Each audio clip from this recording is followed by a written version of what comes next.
Question 1। IMF की report के अनुसार वैश्विक सार्वजनिक ऋण 2024 के अंत तक वैश्विक जीडीपी का कितना प्रतिशत हो जाएगा? तो कितना प्रतिशत हो जाएगा? आईएमएफ रिपोर्ट के अनुसार वैश्विक सार्वजनिक ऋण 2024 के अंत तक वैश्विक जीडीपी का प्रतिशत, तो होगा आपका राइट आंसर सी 93% हो जाएगा वैश्विक जीडीपी का 2024 के अंत तक। क्वेश्चन दूसरा। किस देश ने भारतीय नागरिकों के लिए नई वीज़ा ऑन अराइवल नीति पेश की है? तो किस देश ने भारतीय नागरिकों के लिए नई वीज़ा ऑन अराइवल नीति पेश किया है?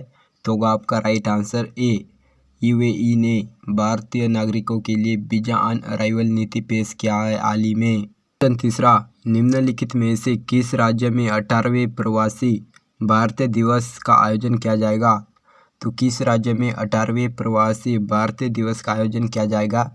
तो होगा आपका राइट आंसर बी उड़ीसा राज्य में 18वें प्रवासी भारतीय दिवस का आयोजन किया जाएगा। चौथा। हाल ही में कहाँ श्रम और रोजगार मंत्री ने ई श्रम पोर्टल का शुभारंभ किया है? तो कहाँ श्रम और रोजगार मंत्री ने ई श्रम पोर्टल का शुभारंभ किया है? तो होगा आपका राइट आंसर बी नई दिल्ली में श्रम और रोजगार मंत्री द्वारा ई श्रम पोर्टल का शुभारंभ किया गया है। क्वेश्चन पांचवा। निम्नलिखित में से किस देश में 16वें ब्रिक्स शिखर सम्मेलन का आयोजन किया जाएगा? तो कहाँ किया गया 16वें ब्रिक्स शिखर सम्मेलन का आयोजन?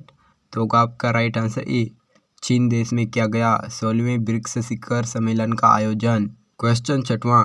किसने उत्तर प्रदेश के वाराणसी में शंकर नेत्रालय अस्पताल का उद्घाटन किया है?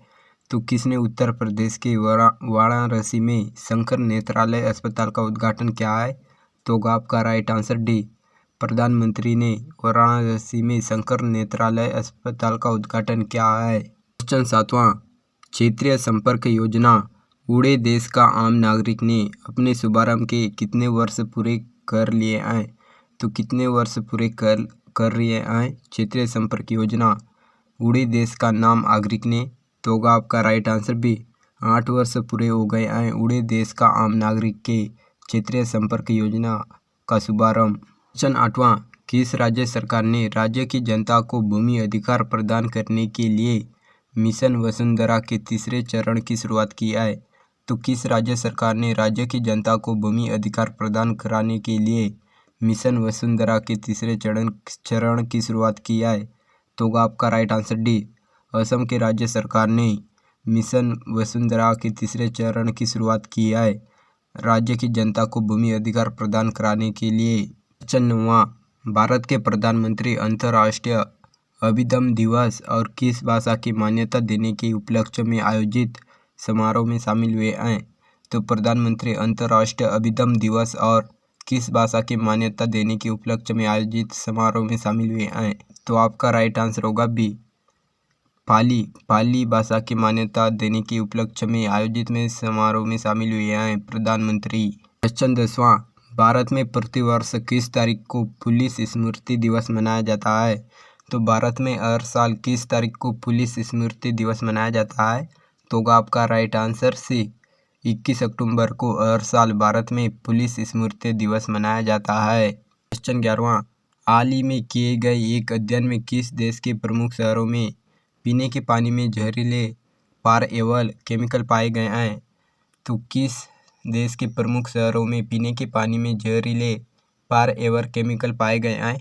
तो होगा आपका राइट आंसर सी उपयुक्त दोनों देश ब्रिटेन और चीन के प्रमुख शहरों में पीने के पानी में जहरीले फॉरएवर केमिकल पाए गए हैं, इसलिए आपका राइट आंसर होगा सी उपयुक्त दोनों देश ए और बी। क्वेश्चन 12वां। किस देश के राष्ट्रपति ने अपने देश में यूपीआई सर्विस शुरू करने का निर्णय लिया है? तो किस देश के राष्ट्रपति ने अपने देश में यूपीआई सर्विस शुरू करने का निर्णय लिया है? तो होगा आपका राइट आंसर सी मालदीव के राष्ट्रपति ने अपने देश में यूपीआई सर्विस शुरू करने का घोषणा किया है। क्वेश्चन 13वां। महिला फुटबॉल में विश्व में सर्वाधिक गोल 190 करने वाली खिलाड़ी कौन है? तो कौन है महिला फुटबॉल में विश्व में सर्वाधिक गोल 190 करने वाली खिलाड़ी?